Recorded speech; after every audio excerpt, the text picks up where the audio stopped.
परिचय जारा मोटावो घुटाटी में दाम सोवड़ो परिचय जारा मोटावो चतुरदास महाराज बापजी घुटाटी में बैठावो मारा चतुरदास महाराज बापजी घुटाटी में बैठावो मारा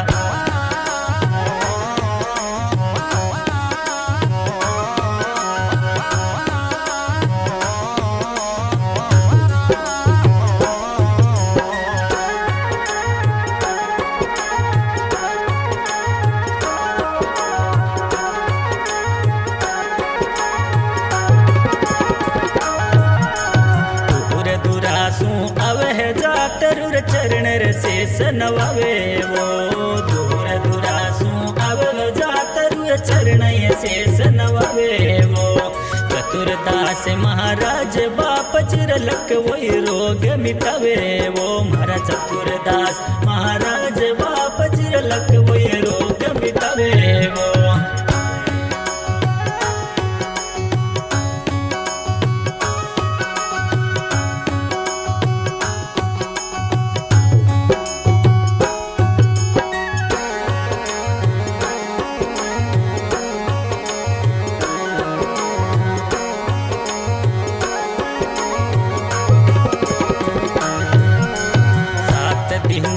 रे बुटाटी आरती उतारे वो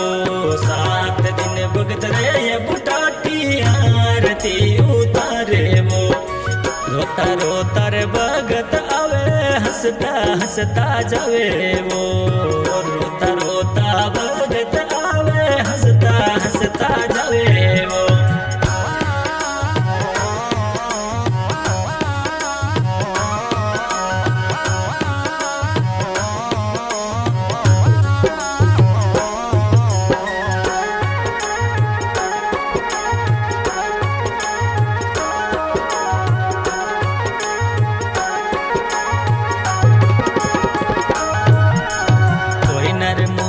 गाड़ी लावे कोई नर पैदल आवे वो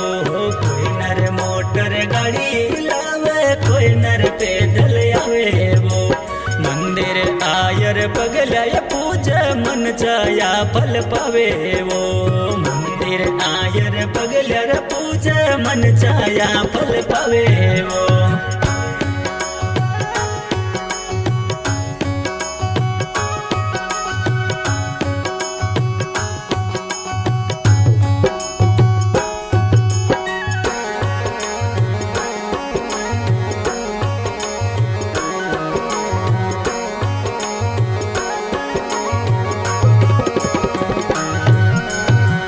घुटाटी में पगल्या पूजे जा सारी रे दुनिया जाने वो